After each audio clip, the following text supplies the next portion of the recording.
Thank you very much, Chairman. Good morning, ladies and gentlemen. I'm going to speak to you today specifically about Britain, which is in Europe, but very much not of Europe. And I was particularly struck by the Pew poll, which we've been hearing about this morning, which said, among other things, which found, among other things, that Britain was the least Islamophobic of all the European nations that were studied. And Britain, nevertheless, was the country where British Muslims hated their host country the most.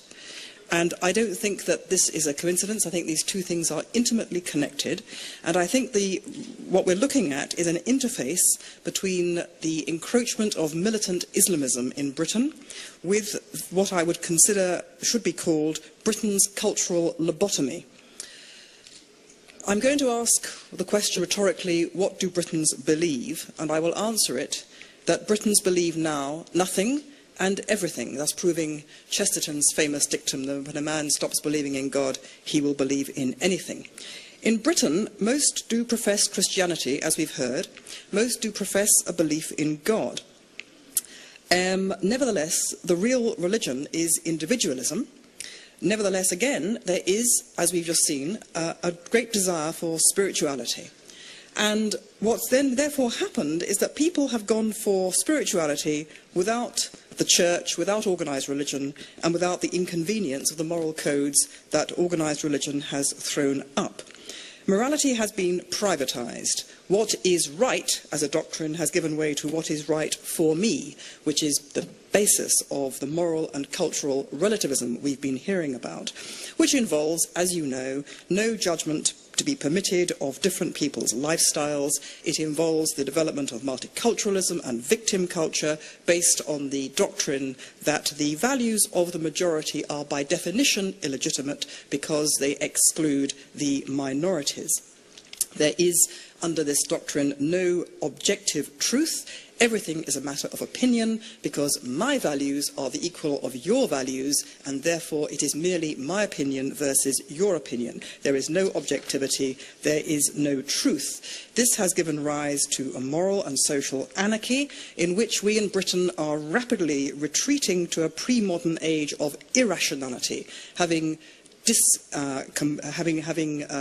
disaggregated truth, we no longer are able to use the reason that bases itself on truth. This is particularly ironic because in our society, in Britain and in the West, we make a fetish of reason. It is in the name of scientific reason, also known as empiricism, we have exiled religion and declared that God is dead because the biblical stories are merely primitive superstition as they don't correspond to the dictates of reason as defined by scientific empiricism. However, in our age of unparalleled rationality, we in Britain have descended into an unparalleled age of extreme irrationality. People now believe every conceivable wacky and kooky rubbish that is known to the ingenuity of man to invent. We in Britain believe in cults, in paganism, in witchcraft, in psychic phenomena, in reincarnation, in astrology, in parapsychology. David Icke's demented books are selling in their millions, and people believe, as we heard obliquely referred to earlier, that Princess Diana, who herself became a deified figure, was murdered by a conspiracy of MI6 and the Duke of Edinburgh.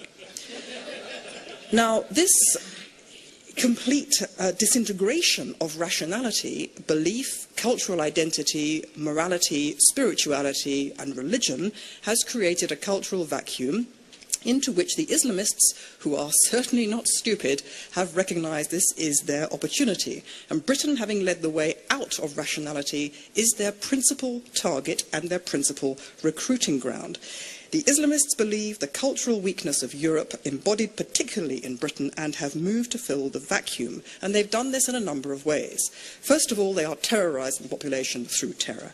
Secondly, they are converting the most vulnerable in our society, the criminals, the disturbed, mentally disturbed, the young who are looking for a meaning to life beyond materialism and who, for various reasons of a distressing nature to you, no doubt, this is not being filled for them by the churches who have vacated this particular battlefield.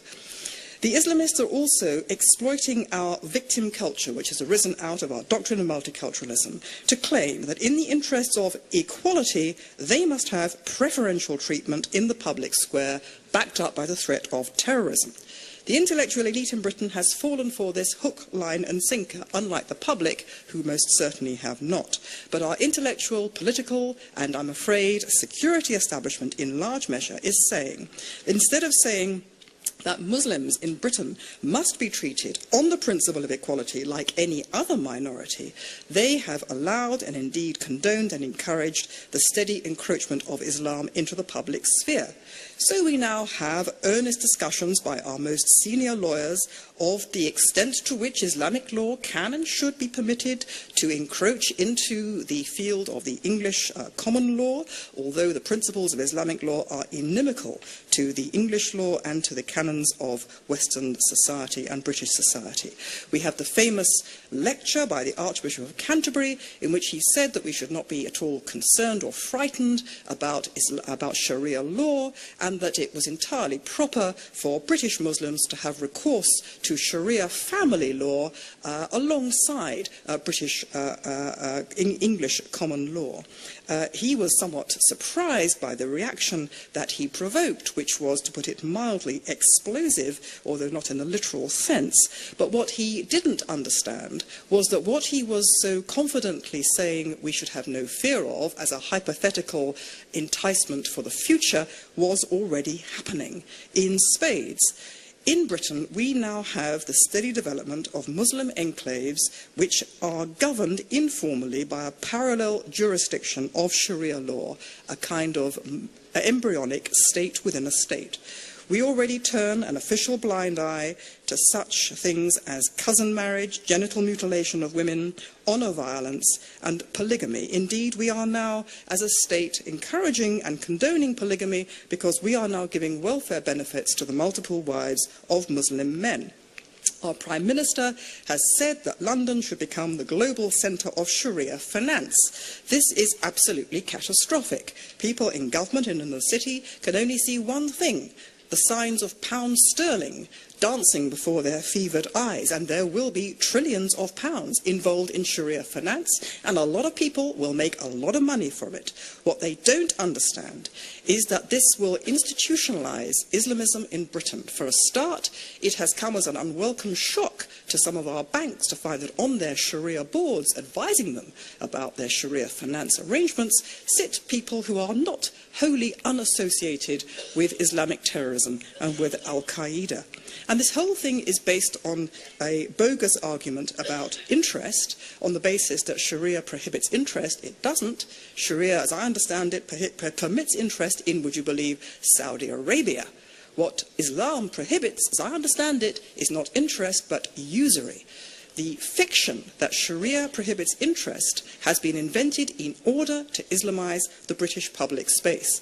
And what the people who say, oh well, this is of no consequence because it's simply a means of making money for everybody and therefore everybody will be happy, what they don't understand is that if you are a Sharia authority and you are in the business of finance, there is a payback. You get the money in response for which you adhere to Sharia law. And this will Islamise not just Muslims, but increasing numbers of Britons, as we as a society are more and more becoming in hoc to that. Now, the British establishment refuses completely to see all this. It refuses to accept that religion is at the heart of the problem. It refuses to accept that what we are facing is an Islamic jihad. It has instead accepted the Muslims' own assertion that what we are facing in terms of terror is nothing whatsoever to do with religion, and if anyone says that Islam is a religion of violence, they'll kill them. The British establishment thinks that by seeking to accommodate this Muslim narrative, as the postmodernists would have it, of encroachment into the public sphere, they will draw the Muslim sting and get the Muslim community in Britain on side. They will draw the sting of the anger against Britain. They will turn jihadists into model citizens, and they will separate the community from Al-Qaeda. They think indeed that the Islamic religion in the form of the Muslim Brotherhood is an antidote to Al-Qaeda, an antidote to terror. They think the Muslim Brotherhood is a counter-radicalisation movement. As a result, They are using the Muslim Brotherhood and bringing it into the heart of the British establishment, because they fail to understand that what we are facing is a pincer movement of Islamism being used against our society, not just through terrorism, but also through cultural attack. What we heard from before from Professor Matai's very important point, we're seeing both Leninist Islamism in the form of Al-Qaeda, and we're seeing Gramscian Islamism in the form of Tariq Ramadan and cultural Muslim Brotherhood onslaught, which of course corresponds to and is using the Gramscian onslaught on the basic tenets of Western civilization through such things as the capture of the intelligentsia, the capture of the universities, the capture of the establishment, the capture of the civil service, the destruction of things like family and nation, and the substitution of the values of the excluded and the transgressive for the values of the normal. That is the Gramscian project. It has succeeded in Britain absolutely to the letter, and the Islamists are coming along and Islamizing Gramsci. That's what we have in Britain. The government doesn't see this, so we now have Muslim Brotherhood people at the centre of government advising the government on how to combat Islamist extremism. I have sat in defence establishment seminars where I've seen hard-bitten ho-ho people from the security establishment sitting lapping up Islamists, bamboozling them with a sanitised and highly selective version of Islam. I know that the police are giving sensitive security information to Muslim extremists who are on their liaison groups with the committee, with the community, which are not vetted in case they upset the Muslim community, and they are asking permission of these people before they conduct raids. And what all this is doing, it is undermining the true moderate Muslims in our midst, of whom there are certainly some, not as by any means as many as is said to be, but they do exist. And they say with considerable feeling that when the British government brings on and treats as genuine interlocutors the Muslim Brotherhood, what that is doing is cutting the ground from under the feet of the moderates, the true moderates, who then have no ground to stand on. I would conclude by saying this. I was very struck by the address last night of Cardinal Pell, and he painted a relatively benign and indeed optimistic picture of relations between the non-Muslim and Muslim minority in Australia. And I would make 2 points to this, which I don't think he fully acknowledged. The first point is that Australia has very few Muslims compared to what we have in Britain and what there is in Europe, and that, of course, makes a very considerable difference. But the key thing about Australia also is that, in my view, it is no coincidence that this relatively happy state of affairs follows the incredibly hard line taken by John Howard and other ministers in that government, who basically said in terms repeatedly, this is the line we are drawing. We are a European Western society. You live here on our terms, or else you go. And by the way, we are not letting a lot of you in. And like it or lump it, these are our terms. This is our society. This is our culture. You are welcome to take part in it, but on our terms. And this is what has to happen. We have to draw the cultural line in the sand. The British Muslims say to us, we want equality. We are a minority. We want equality. And the establishment, because it's so bamboozled by multiculturalism, thinks that equality means equality of the minorities with the majority. But it doesn't. The deal since the establishment has been that a majority upholds its own society, in the case of Britain and the West, tenets of liberalism, of tolerance, of the disconnect between religion and the public square, and that all minorities are treated the same as each other within that. In other words, they are all free and welcome to practice communities of faith, but where those faiths may conflict with the dominant values of the majority, those values must give way. We should say to our British Muslims, and the West should say to its Western Muslims, you are welcome to live here, but on our terms, which means that you have the same rights and responsibilities as every other minority. You're welcome to set up your communities of faith, but in terms of this public square, in terms of the public sphere, it's ours, and you do not colonize it. So not 1 inch will we give to Sharia, because we give it to no other minority. Now, in Britain, we have not done that. We have gone hell for leather in the opposite direction, and that is why Britain is the most tolerant nation in Europe towards its Muslim minority, and it is the most hated by that minority. Thank you.